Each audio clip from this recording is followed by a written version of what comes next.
We're heading into the deep past of North America, not through myths, but through the soil itself. From New Mexico's high desert to the canyons of the Southwest, we'll trace the footsteps of the very first Americans. Clovis points buried with mammoth bones. Folsom hunters chasing ancient bison. Stone roads and solar calendars at Chaco. Villages carved into volcanic cliffs at Bandelier. For sites, one story: how science rewrote the timeline of human history on this continent. Not disappearances, but migrations. Not legends, but evidence, measured in stone, bone, and corn. So hit subscribe, give this video a like, and join us on a journey through the oldest layers of our past. The camera sweeps across the arid plains of eastern New Mexico, where the land looks ordinary at first glance.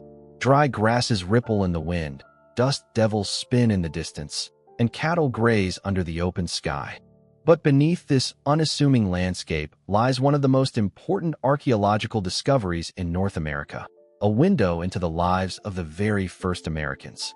It was here, at Blackwater Draw, that archaeologists first uncovered evidence of what we now call the Clovis culture. The story begins in the 1930s, when local gravel workers noticed unusual stone points buried deep in the soil layers. These weren't just any points. They were unlike anything ever found before. Carefully crafted stone spear tips with distinctive flutes, or grooves, running from the base toward the tip. These fluted points became the hallmark of Clovis technology. At the time, the prevailing belief was that human history in the Americas was relatively short, going back only a few thousand years. But the finds at Blackwater Draw challenged that assumption. Radiocarbon dating and careful stratigraphy revealed that these Clovis points were about 13,000 years old, placing them near the very end of the last ice age. Suddenly, the narrative shifted. The Americas had been home to humans far earlier than most scholars had dared to believe. The artifacts didn't appear in isolation. Archaeologists also uncovered the bones of now extinct megafauna, mammoths, mastodons, and giant bison. The fluted points, found alongside the remains of these animals, painted a vivid picture. The Clovis people were skilled hunters, adapting to a harsh but resource-rich environment at the close of the Pleistocene. Imagine small groups of families moving across the landscape, carrying stone tools shaped with incredible precision, tracking massive herds across what was then a cooler, wetter environment compared to today's desert. The excavation at Blackwater Draw did more than identify a culture. It revolutionized American archaeology. It provided the first clear evidence that human presence in North America stretched back to the Ice Age. This discovery reshaped not only how we view the continent's past, but also how we understand the broader story of human migration and survival. We leave the cut bank at Blackwater Draw and stay with the one thing that made archaeologists sit up: the tools. In the same layers that held Ice Age bone, crews kept finding a very specific kind of spear point, sleek, symmetrical, and finished with a long groove running up from the base. A Clovis point starts life as a large biface flake from high-quality stone.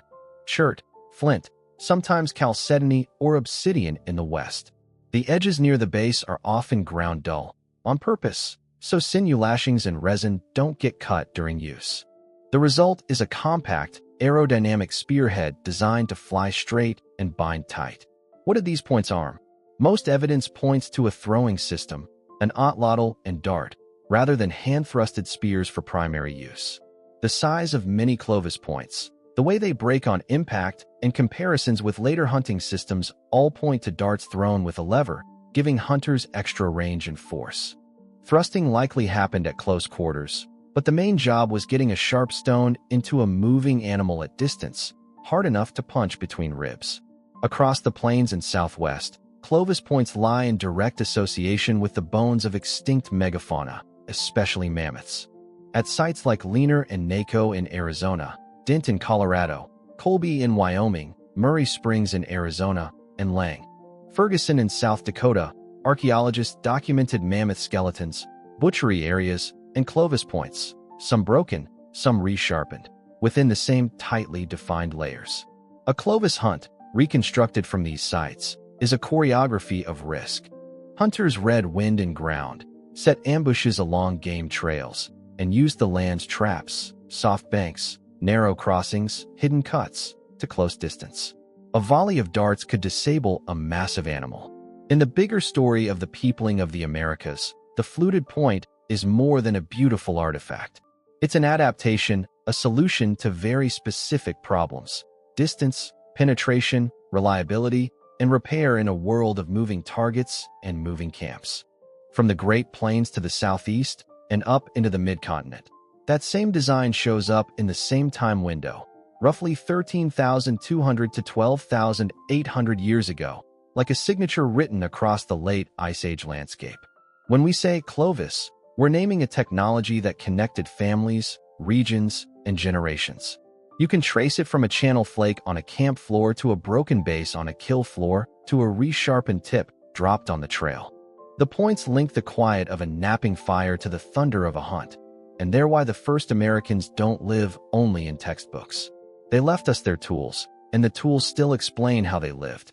If tools are the signature, the land is the page.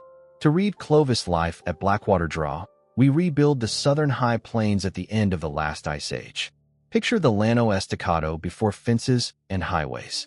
Along the ancient drainage we call Blackwater Draw, groundwater rose in seeps and springs, feeding ponds and marshy rims.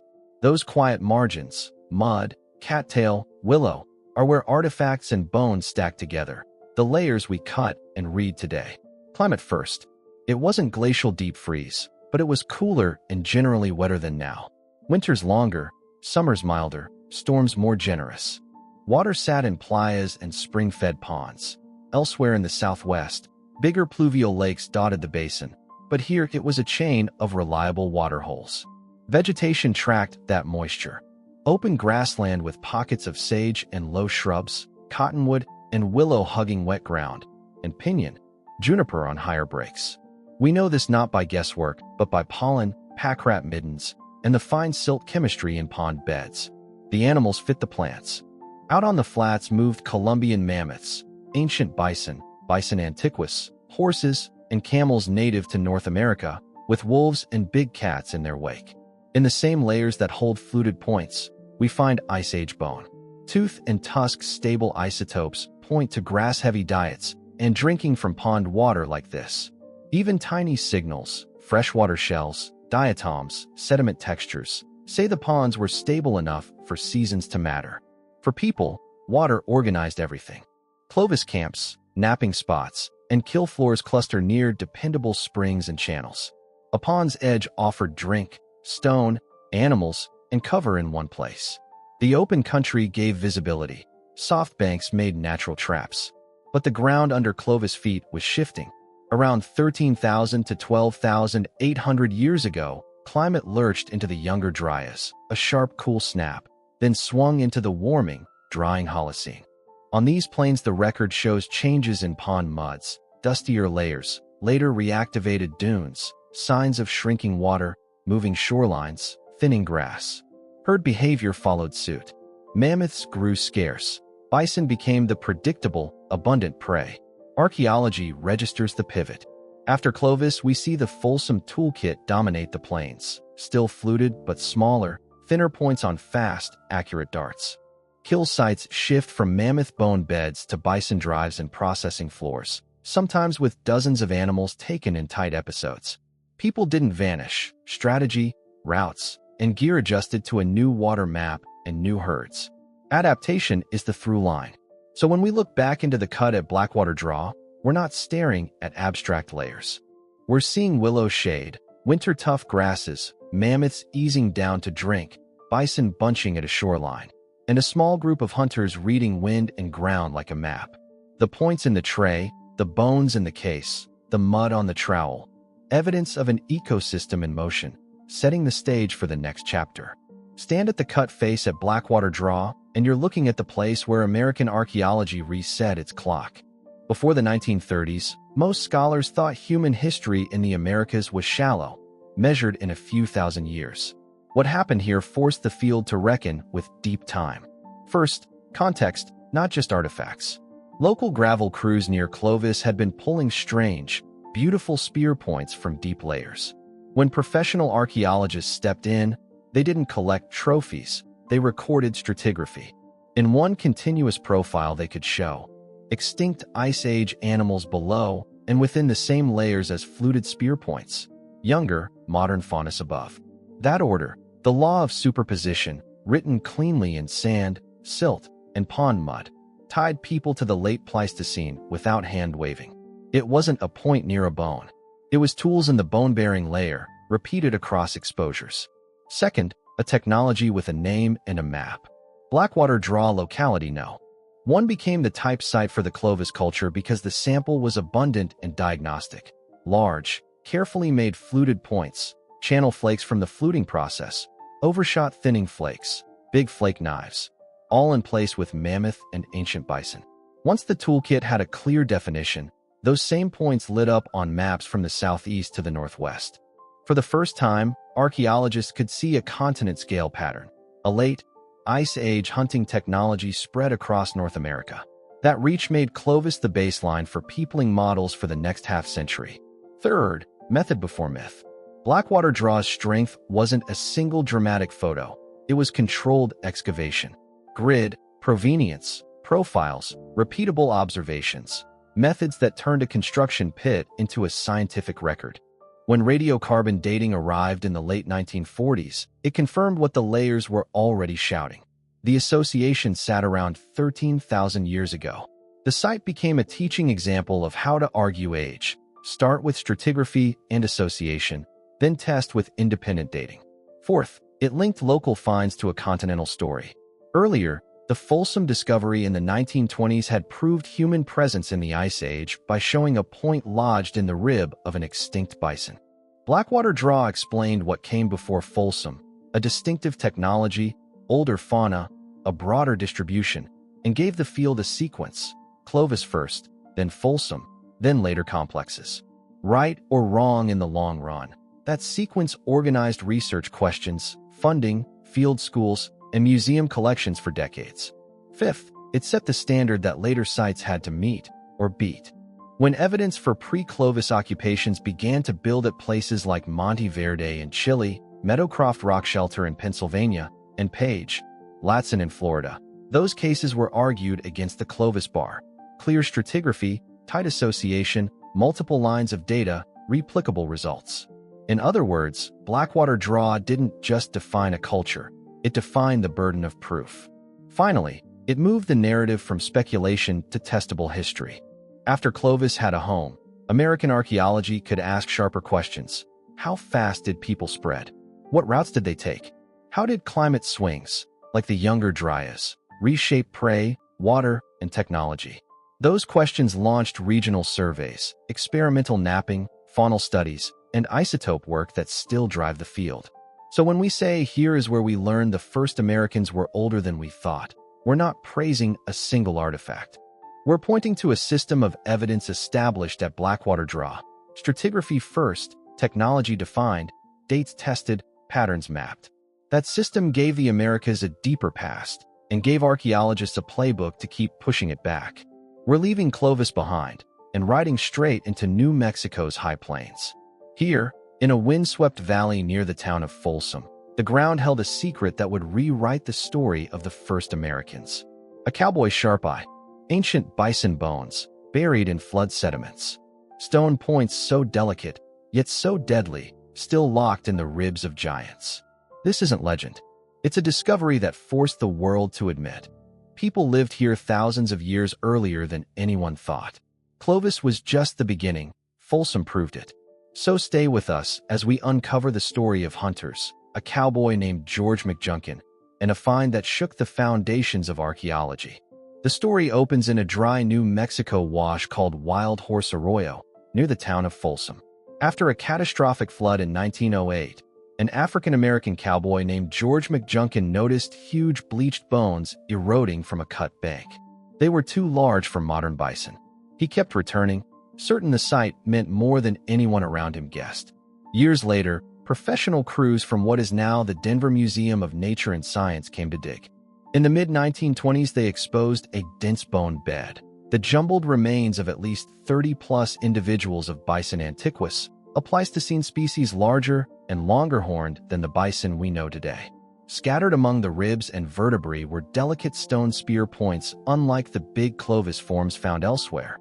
Thinner, smaller, fluted with exquisite care.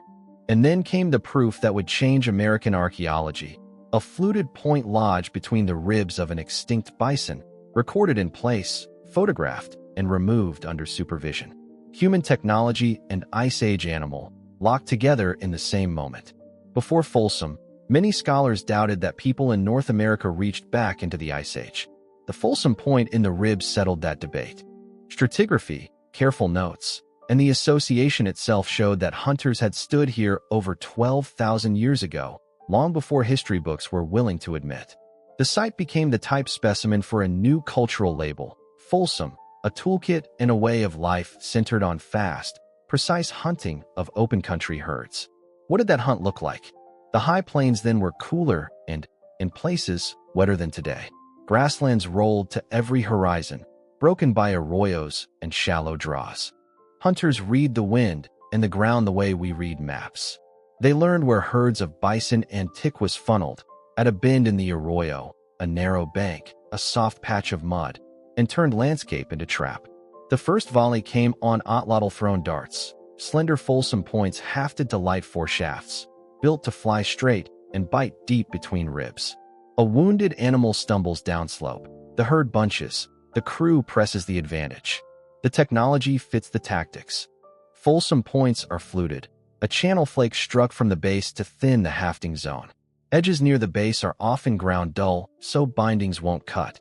The result is a resilient weapon system you can repair in the field. Swap a broken tip, rebind, keep hunting. Compared with Clovis, Folsom points are generally smaller and thinner, tuned to the speed and precision needed for bison rather than mammoth. Across the plains, from New Mexico through Colorado and the Dakotas, the same refined design appears in the same late Pleistocene window, a signature of people who knew exactly what they were doing. Folsom is also a human story. McJunkin's eye and persistence brought attention to a site that would reshape the field, though full recognition of his role came decades late. The museum crew's discipline, grids, profiles, photographs in situ, set a standard. And the association they documented became a turning point. From speculation about the first Americans to a timeline grounded in bones and tools in the same layer. Here, at Folsom, American archaeology learned that its past was older, colder, and far more capable than anyone had imagined, and that a single stone point, set between two ribs, could reset the story of a continent. The flood came first. In the summer of 1908, torrential rain tore through Wild Horse Arroyo near the little town of Folsom, New Mexico, cutting a new scar into the bank. Days later, a ranch foreman rode that wash and reined in hard. His name was George McJunkin, born enslaved in Texas in the mid-19th century, self-taught, a gifted horseman and fiddler, the kind of frontier polymath who fixed windmills, read weather, and taught himself Spanish. What held his eye that day were bones, huge, pale, and deeply set in the newly opened wall. Too big for modern bison. Too old, he sensed, to be casual remains. McJunkin wasn't a credentialed scientist, but he was a careful observer. He noted the depth of the bones and the mineral sheen that comes with age. He returned again and again, showing the place to friends and visitors, arguing that the discovery mattered. For years, he tried to spark interest beyond the ranch country. The site was remote. The work of making a living was daily. Attention from big city museums was rare. The bones, meanwhile, kept weathering from the bank, each storm carving a little more of the past into daylight. By the time George McJunkin died in 1922, he still hadn't convinced the right people. Recognition would arrive after his lifetime. Locals who had seen the arroyo finally managed to interest museum men up north. In 1926 to 1927, a team from the Colorado Museum of Natural History, today the Denver Museum of Nature and Science, under director Jesse D. Figgins, set up a systematic excavation at the spot McJunkin had first pointed out. They mapped the bone bed, what proved to be the jumbled remains of Bison antiquus, the larger, late Ice Age cousin of today's bison. Then they found what McJunkin had always suspected must be there, stone spear points in the same layer. One point changed the argument forever. Lodged between the ribs of an extinct bison, in situ, recorded and photographed, lay a thin, beautifully made, fluted Folsom point. No hand-me-down, no intrusive drop. Tool and bone in the same undisturbed stratum. That association pushed human presence in North America thousands of years deeper than many scholars had allowed. It transformed a cowboy's hunch into a scientific milestone. If the Folsom Site became a textbook case, McJunkin's role took longer to enter the textbooks. In life, he was the insistent voice from the edges of the professional world. In death, he became the reason the professionals came. Only decades later did plaques, articles, and museum labels give him direct credit, naming him the discoverer whose persistence opened the door to the first widely accepted Pleistocene human-animal association on the continent. The Folsom discovery is therefore two stories braided together. One is about method, grids, profiles, and a fluted point in a rib that reset American archaeology. The other is about a man on the plains who saw what the land was saying long before the Academy did. Without George McJunkin, there is no Folsom as we know it, no proof in bone and stone, no earlier chapter opened for the first Americans.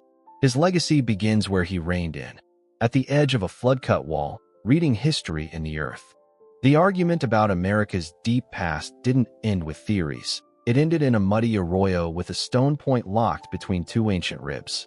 In the late 1920s, crews from the Colorado Museum of Natural History set their grids in Wild Horse Arroyo near Folsom, New Mexico, following up on George McJunkin's report. Layer by layer, they exposed a dense bed of Bison antiquus, bigger than modern bison, clearly Pleistocene. That alone was suggestive.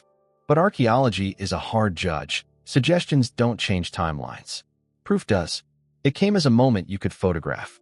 A fluted point, thin, exquisitely made, lay in situ, wedged between the ribs of an extinct bison. The crew recorded it where it sat, mapped it, and only then lifted it. No loose surface find, no rumor from a ranch hand, no nearby association. Tool and bone, same place, same undisturbed layer. In an era when many scholars still argued that people had arrived in the Americas only a few millennia ago, this was the missing hinge. If a human-made spear point pierced the chest of an Ice Age bovid, then humans stood on these plains in the Ice Age. Word moved fast. Photographs and field notes circulated to big city museums. Visiting scientists climbed down into the trench, ran fingers along the rib cage, and examined the point where it had rested. The consensus that followed was not just American, it was international. Europe already had its Paleolithic painted caves and long chronologies. Now North America had an equally unambiguous, excavated association. Human technology fixed to extinct fauna. The Americas stepped into deep time. Folsom did more than add 1,000 years to a timeline. It also created a new subject, Paleo-Indian archaeology. Museums funded surveys across the plains. Field schools trained students to read arroyo walls. Typologies crystallized around fluted points. Beyond typology, the discovery rerouted big questions. If people were here in the late Pleistocene, how did they arrive? Coastal routes, interior corridors, or both? How fast did they spread across open country? How did climate swings like the Younger Dryas shift prey, water, and technology? Folsom didn't answer all of these, but it made them askable. It turned speculation into a research program. Kill sites to excavate, raw materials to source, bones to date, edges to read for useware. And it rewrote a human story. The first Americans were no longer recent farmers wandering down from the north. They were Ice Age hunters reading wind and ground as precisely as any Old World counterpart. The photograph of a fluted point pressed between two ancient ribs became a passport stamp into prehistory. Evidence you could point to, teach with, and build upon. From that moment, the Americas were not latecomers to antiquity. They belonged to it. That single Folsom point locked in a rib didn't just reset the clock, it invited a comparison. If hunters could do this with such a small, refined weapon, how did their tools differ from the Clovis kit that came slightly earlier? Lay them side by side on a felt tray, and the contrast is immediate. Clovis points are generally larger and thicker, with stout shoulders and wide faces thinned by bold, overshot flakes. They're flutes, the channel scars struck from the base. are often short to mid-length and typically on one face, sometimes on both. The base edges are ground dull to protect sinew lashings, and the slight basal concavity seats the point on a wooden foreshaft. It's a robust design, well suited to big, deep-chested prey. Not by accident, many classic Clovis associations sit beside mammoth bone, leaner, Chaco, dent, Colby. Folsom points are a different answer to the same problem. They're smaller, thinner, and more symmetrical, with deep basal concavities and edge grinding as neat as a seamstress's work. Most striking are the long, delicate flutes, often bifacial and nearly full length, running like twin lightning bolts up the body of the point. Removing those channel flakes without shattering the piece takes nerve and mastery. Experimental nappers will tell you it's the tightrope act of Paleo-Indian technology. The payoff is a very thin hafting zone and a penetrative, low-drag dart tip, perfect for bison hunts where accuracy and repeat throws mattered. Function ties form to landscape. Clovis, spread across the continent in the late Ice Age, reads like a generalist big game kit. Heavy-duty points, large flake knives, expedient blades, capable of tackling mammoth when opportunity allowed. As climates shifted and bison herds became the reliable target on the plains, Folsom refined the weapon system. Lighter, faster darts, exquisitely thin points that seat tight and fly true.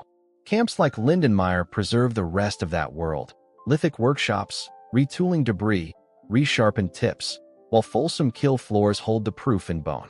Both traditions share constants: otlotl-thrown darts, edge grinding near the base, and a mobile way of life mapped to water and herds. But their silhouettes carry the story of change. From the bold, powerful geometry of Clovis to the knife-edge precision of Folsom, you can watch hunters tuning a solution. Same plains, new prey, finer tools. We've left the plains of New Mexico behind. Now the trail takes us deeper into the desert, into a canyon where stone still whispers of power.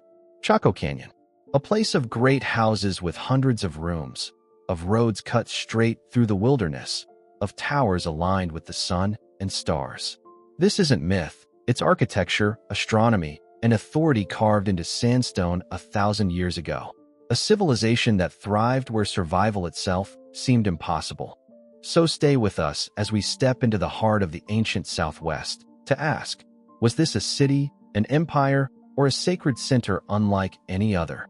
At first light, the canyon looks empty. Sandstone walls, a cold wind, ravens cutting the sky. Then the masonry resolves, tier upon tier of rooms, plazas, and circular chambers set with geometric precision. These are the great houses of Chaco, Pueblo Bonito, Chetroquetl, Una Vida, Hungo Pavi, Pueblo del Arroyo. Between about AD 850 and 1150, a small desert canyon in northwestern New Mexico became an architectural center without equal in ancient North America. Pueblo Bonito is the giant. D-shaped, facing the sun, it once stood 4 and in places 5 stories high around a broad central plaza. Archaeologists tally roughly 600 rooms across an area of about 3 acres, storehouses, living spaces, and dozens of round kivas set into the room blocks. The walls tell you how it was done. A core and veneer technique.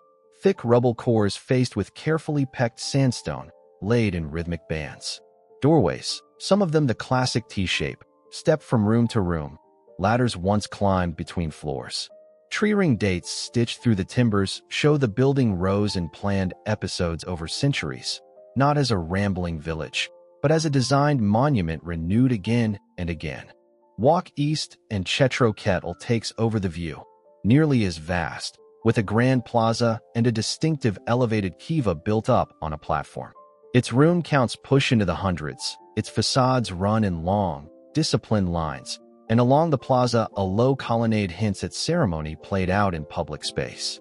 Other great houses, Una Vida terraced against the cliff, Hungo Pavi compact and massive, repeat the same grammar.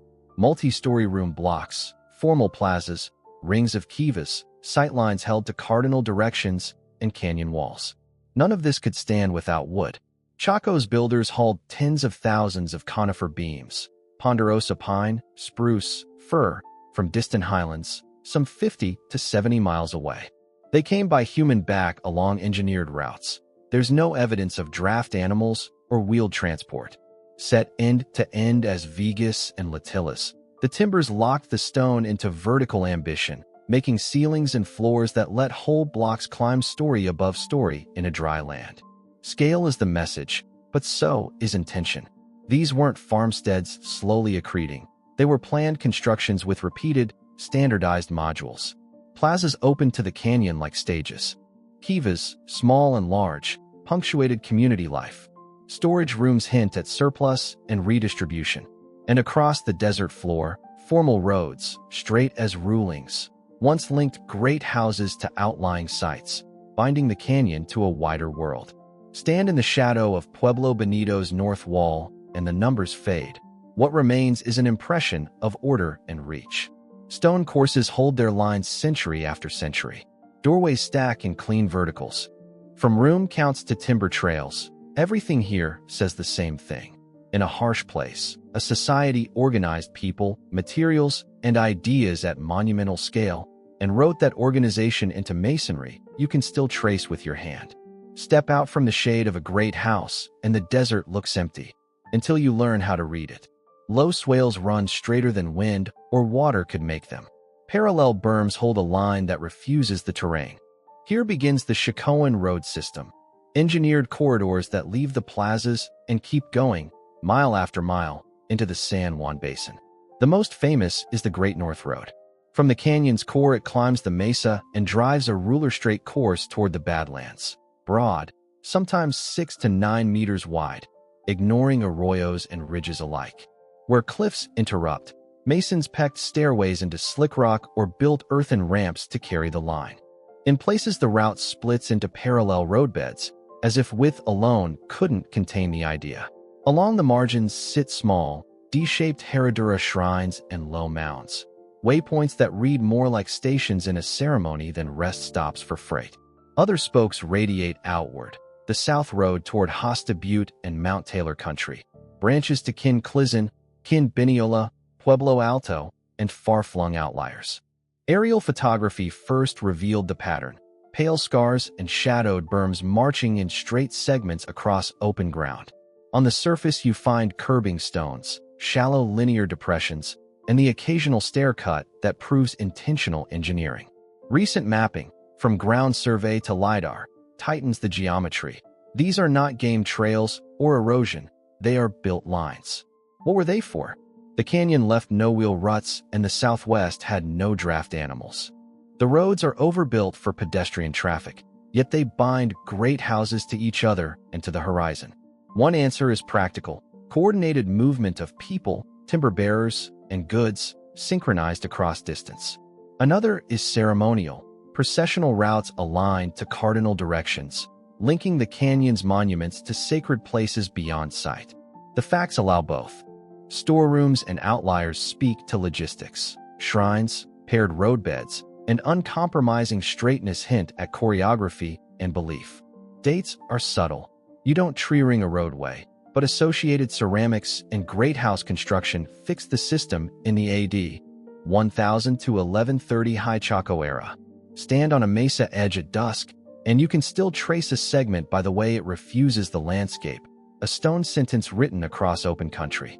As with the great houses, the roads declare capacity, a society able to plan at scale and to project intention far beyond its walls, out into the desert, where the line itself was part of the message. Those straight roads don't just link buildings, they point to ideas. Follow the Great North Road out of the plazas and your eye keeps snagging on a sandstone monolith that rises from the basin like a prow, Fajada Butte. High on a narrow ledge near its summit is a small rock panel that, in the late 1970s, showed archaeologists that Chaco's planning reached all the way into the sky.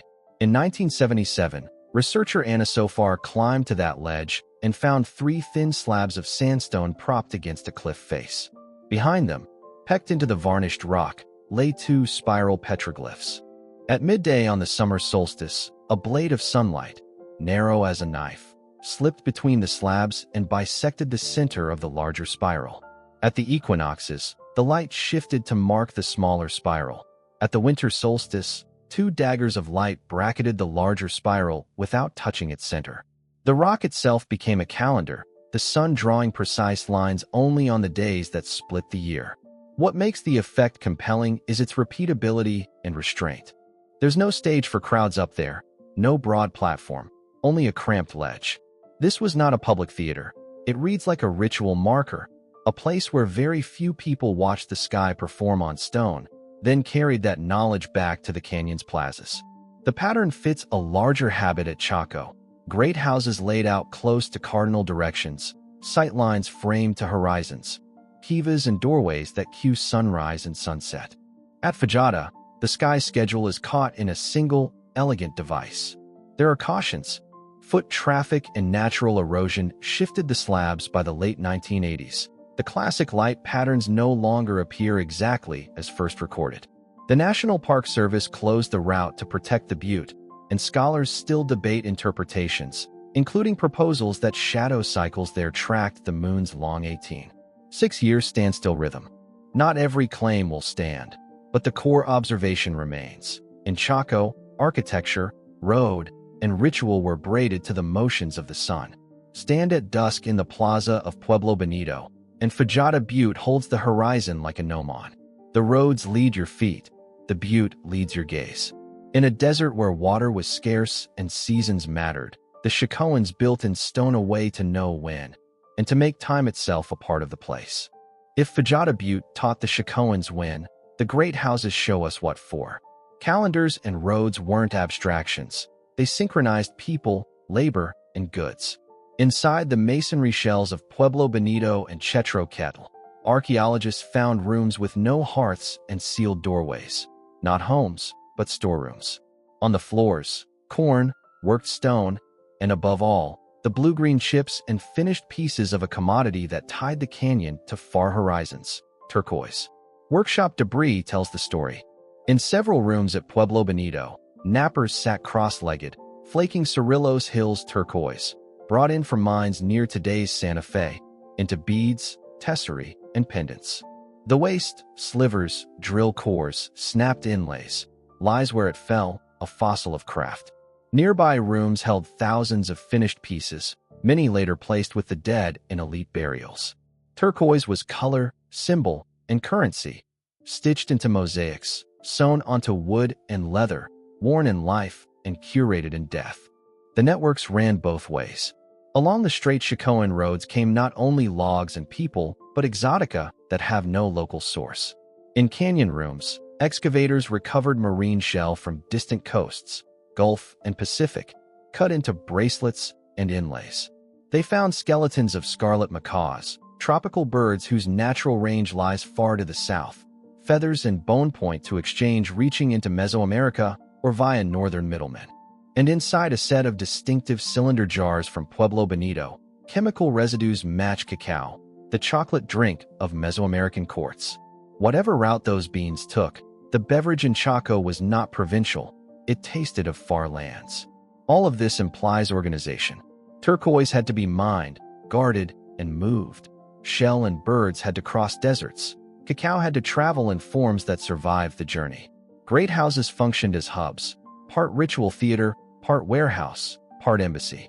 Feasts and plazas and great kivas converted stored corn and imported luxuries into allegiance. Gifts, turquoise ornaments, shell, rare foods, cemented ties with outlying communities that mirrored Chaco's masonry but watched Chaco's calendar. Economies leave patterns, and Chaco's are clear. Concentrations of high-value goods at canyon great houses, workshops embedded in room blocks, redistribution outward along roads to outliers.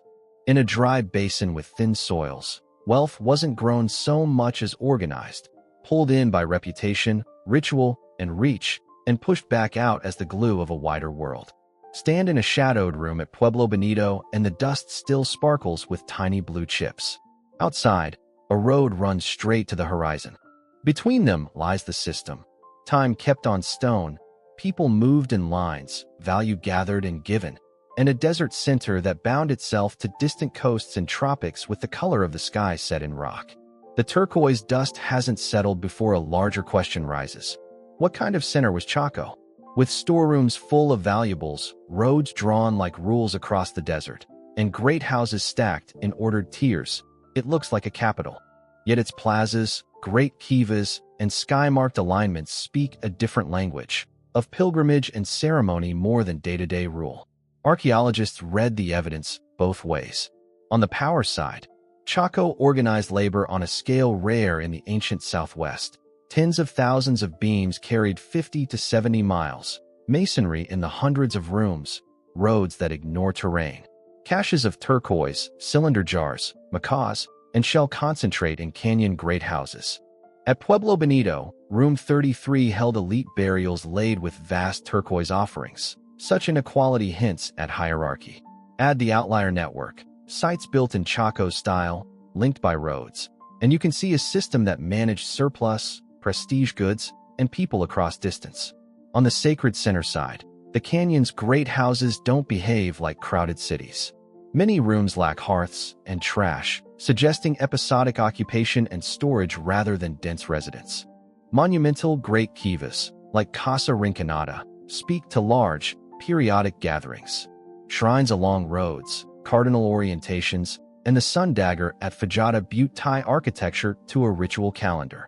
Residues of cacao in cylinder jars, exotic birds, and feasting dumps point to ceremonial consumption, not everyday meals. In this view, Chaco is a pilgrimage complex, drawing communities to assemble, renew ties, exchange goods, and then disperse. Most scholars now land in the middle. Chaco as a ritual, political hub. Authority likely flowed through ceremony. Leaders who managed timekeeping, feasts, and redistribution, not kings with standing armies. Power was real, but it was performed, reaffirmed in plazas and kivas, carried outward through gifts, marriages, and obligations along those straight roads.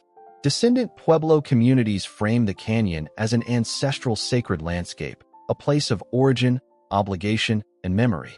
Whatever labels we use, capital, cathedral, Vatican, the masonry itself offers the safest answer. Chaco organized belief and logistics together. It was a center without a throne, a landscape where time, goods, and people were coordinated by stone, ceremony, and road. We leave the vast roads of Chaco behind and climb higher, into the mesas of northern New Mexico. Here, in cliffs carved of soft volcanic tuff, people once cut their homes directly into the rock. Bandelier, not towering great houses, but caves, niches, and villages pressed against canyon walls. A place where daily life and ritual left marks still visible, grinding stones worn smooth, ladders leading into the past, and silence that carries memory. So walk with us into the cliffs, where history feels close enough to touch. The canyon is quiet until you look up. Sunlight schemes a pale wall of volcanic tuff, and suddenly the cliff is a neighborhood. Dark doorways punched into the rock, little smoke-blackened ovals stacked one above another, ladder scars and handholds tracing routes between them. This is Bandelier National Monument in northern New Mexico, Frijoles Canyon, where ancestral Pueblo people shaped homes out of stone so soft you can carve it with a harder pebble. The rock itself is history, Bandelier tuff, laid down in ash clouds from the Jemez Mountains eruptions more than 1 million years ago. Time hardened the ash into a light, porous stone. Water and wind fretted it into honeycombs. People finished the work. Starting around the late 1100s, and especially in the 1200s, 1500s, families enlarged natural pockets into caveates, man-made cave rooms, then framed masonry rooms at the cliff base, the so-called talus houses. Together, the front rooms of stone and the rear rooms cut into tuff made a single dwelling that breathed the canyon's shade. Step through one of those oval openings, and you enter a room the size of a small modern bedroom. The ceiling is arched and soot-stained from cooking fires. The walls show smooth plaster where hands pressed clay to keep the dust down.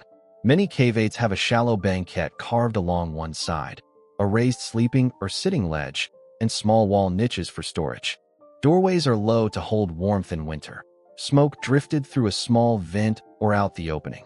On the cliff face outside, you can still see matate grooves worn into boulders where corn was ground, and petroglyphs, macaws, serpents, abstract patterns, pecked into the desert varnish just above the roofline of the old rooms. The arrangement made sense. In summer, stone kept interiors cool. In winter, the south-facing cliff caught sun and cut the wind. Ladders, now replaced for visitors, once leaned between levels. Toeholds and handholds are still visible where traffic was constant. At the base, the talus rooms stored corn and tools, buffered by masonry that could be added as families grew. Above, the cavates stayed dry in storm season and out of reach of sudden floods from Frijoles Creek. Cliff homes didn't stand alone. On the canyon floor sits Tyuonyi, a great circular pueblo of hundreds of rooms built in planned blocks around a plaza. Kivas, subsurface ceremonial spaces. The ground nearby. On the mesa tops you can trace low field walls, check dams, and terraces that slowed runoff and held soil for corn, beans, and squash. The cliff dwellings are the dramatic face of a full landscape. Fields on the mesa, water in the creek, fuel and game in the pinon, juniper and ponderosa stands, homes tucked into tuff. The material culture still lies where daily life set it down. Sherds of black-on-gray pottery from the late 1100s and, later, glaze paint wares from the 1300s, 1400s map a long occupation. Roofs once rested on viga sockets in room block walls. Door lintels left scars in the tuff. In some cavates, faint red and white pigments survive as wall paint. Everywhere the floor tells a routine. Ash lenses from hearths, corn cob fragments, turkey bone, the polish of feet crossing thresholds for generations. By the late 1400s, early 1500s, many families moved on, part of wider shifts across the northern Rio Grande. Drought pulses, resource stress, and the pull of growing pueblos along the river all played roles. Their descendants, including Tewa-speaking pueblos, remember places like Bandelier as part of their origin landscape. The canyon's quiet today isn't emptiness, it's continuity. Stand on the trail below the cliff and the plan comes into focus. Carved rooms breathing against the stone, masonry fronts catching morning light, a village on the floor, fields above. Nothing here is accidental. In a high desert of short seasons and thin soils, people engineered comfort from geology, turned ash into architecture, and left a record so tangible you can still see fingerprints in the plaster. Step down from the cliff rooms, and the canyon floor opens like a plan unrolled on the ground. Here, a low ring of tough blocks sketches a near circle around an open plaza, the footprint of Tyuonyi, often pronounced Tyuonyi, the great village of Frijoles Canyon. Where the cavates tucked families into the cliff face, Tyuonyi gathered them together in one sweeping, communal design. In its prime, Tyuonyi was 2 stories high in places and held hundreds of rooms. Archaeologists estimate around 400, built from the same pale volcanic tuff cut into hand-sized blocks and set with mud mortar. The outer wall formed a continuous arc. Ground floor rooms had few, if any, exterior doorways. Like other ancestral Pueblo villages, rooms were generally entered from the roof by ladder, so the ring itself functioned as both dwelling and perimeter. From above, the village read as a broad oval or near circle, with living suites along the rim and the plaza open to the sky at the center. Within that plaza lay several kivas, circular, semi-subterranean rooms used for ceremony and council. Their bench-lined interiors, ventilator shafts, and roofed entries echo a ritual architecture seen across the northern Rio Grande. A large kiva stands just beyond the ring today, and smaller ones once dotted the village interior. Daily life braided around them. Children crossing the plaza with water jars from Frijoles Creek, women grinding maize at mealing bins set with heavy metates, men patching walls or straightening ladder rungs, elders tending fires in rooms with roof vigas set into sockets still visible in the tuff. The layout made practical sense. The south-facing canyon captured winter sun. The ring sheltered the plaza from wind and channeled work to a common space. Storage rooms without hearths held corn, beans, and squash, grown on mesa-top fields and along check-dammed washes where people slowed runoff to keep precious soil and moisture. Terraces on the rim, brush windbreaks, and small check dams speak to a careful, water-wise agriculture. Pinon, juniper, and ponderosa supplied fuel and roof beams. Turkeys and cotton, for cordage and textiles, added to the household economy. Pottery sherds, black on gray from the late 1100s, 1200s, and later glaze-painted wares from the 1300s, 1400s, mark the village's long occupation and changing styles. Construction looks orderly, not haphazard. Tree-ring dates from the region and comparative sequences suggest Tyuonyi rose mainly during the AD 1300s, 1400s, part of a wider population shift into the northern Rio Grande after earlier Four Corners centers thinned. The masonry is modular. Rooms read as suites added in planned episodes, not scattered accretions. Ladders tied the roofscape into walkways. The outer wall doubled as a living facade and a social boundary. Tyuonyi didn't stand alone. Just across the creek, the longhouse runs along the cliff base. Rows of door sockets and murals faint on the plastered tuff, mirroring how families split time between cliff rooms and ground villages. Together, Longhouse and Tyuonyi make a single neighborhood. Homes in the stone, homes on the floor, fields above, water below, ceremony threaded through both. By the late 1400s, early 1500s, Tyuonyi thinned as families joined larger pueblos downriver. Drought pulses, resource strain, new alliances, and opportunity along the Rio Grande all played roles. For descendant Tewa-speaking communities, the ring in the grass is not a ruin but an ancestral place, a landmark in a living landscape of migrations and memory. Stand at the rim of the plaza and trace the curve with your eye. The circle gathers the canyon's logic, stone for shelter, sun for warmth, a common ground at the center. If the cliff caveates are the canyon's signature, Tyuonyi is its sentence, a complete thought about how to live together in a high desert, written in tough and open sky. Walk from the arc of Tyuonyi's rooms into the plaza at first light, and you can hear the day begin. Grinding stones thud in steady rhythm. Water jars clink at the creek. A ladder scrapes a roof edge. The circle on the canyon floor was not only architecture, it was a schedule. In Frijoles Canyon, work moved with the sun and the seasons, and nearly everything revolved around corn. On the mesa tops above the village, families tended small fields laid out to catch and hold water. Low-check dams crossed side washes. Terraces and rock alignments slowed runoff and kept precious soil in place. Between corn hills grew beans and squash, the three sisters, roots and vines sharing moisture and nutrients. In dry years, people mulched with gravel, planted on contour, and watched the sky with a patience born of thin rains. Wild foods rounded out the diet. Piñon nuts, juniper berries, prickly pear fruit, seeds and greens gathered on the way home from the fields. Back in the village, the sound you cannot forget is the scrape of stone on stone. Along house fronts and in caveates, women knelt at mealing bins and wore deep troughs into metates grinding dried ears into meal. The powder sifted into baskets, the room filled with the warm smell of corn. Storage rooms, windowless, cool, and clean, held the wealth of the household. Baskets and plastered cysts of kernels, ears stacked on shelves, surplus sealed behind doors to carry a family through winter and drought.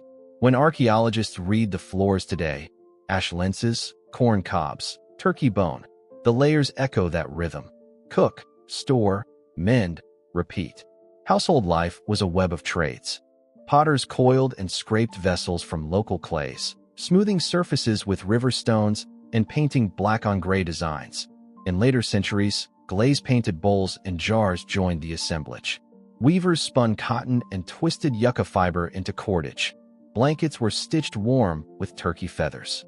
Hunters set out at dawn for rabbit and deer. Children gathered fuel and piñon. Juniper. Someone tended the turkeys penned near the village, their feathers saved for clothing and prayer. Tasks overlapped. Knowledge flowed along ladders, across the plaza, and up to the cliff rooms where elders told younger hands how to read weather and stone. And then there was the work no ledger can list, keeping the calendar of the land. In Bandelier, ceremony did not live apart from labor, it timed it. The agricultural year, planting, first green corn, harvest, was marked in plazas and kivas. Kivas, circular and partly underground, gathered people below the noise of wind. Benches around the wall, a ventilator, a central hearth, and the small sapapu, a symbolic opening to origins, cut in the floor. What happened there is remembered with care by descendant communities, the outlines we can name. Prayer sticks placed, songs taught and retaught, obligations renewed, and decisions made that bound the village together. Ritual reached outward too. Petroglyphs, spirals, animals, mask-like faces, pecked into the cliff above Longhouse watch over the rooms like notes to the sky. On certain mornings the canyon wall catches light just so. Shadows move across door sockets and painted patches with deliberate grace. Whether or not those moments were engineered, people here read them as part of a living clock. When to plant, when to fast, when to feast. On feast days the plaza filled with food and movement. Stews lifted from painted jars, bread from stone-lined hearths. Dances tracing patterns older than any one house. By the late 1400s and early 1500s, families began to leave Frijoles Canyon for larger pueblos along the Rio Grande, a migration shaped by drought pulses, resource stress, and new alliances. They did not vanish. They moved, carrying corn seed, stories, and names.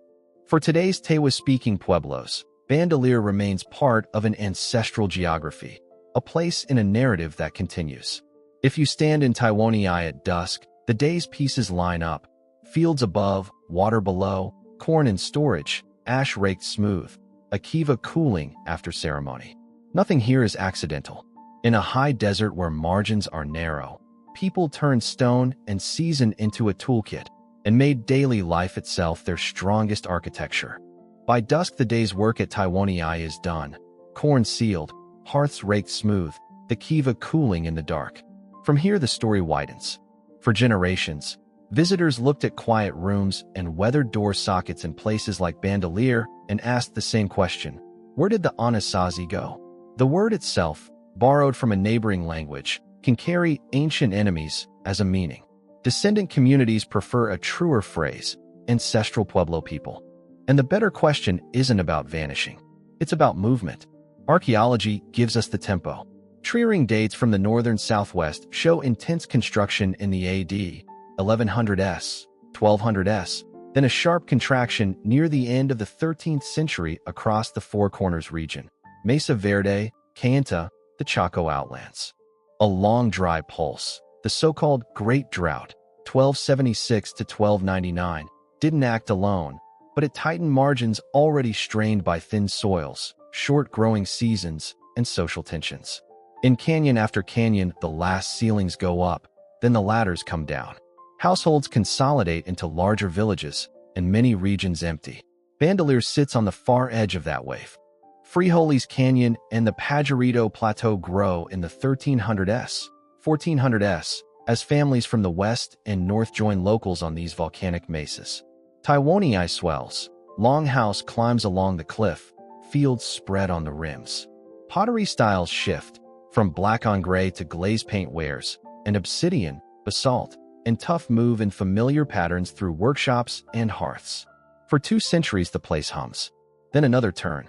By the late 1400s, early 1500s, many Bandelier villages thin as people migrate to the Rio Grande Valley, where larger, multi-plaza pueblos take shape along permanent water.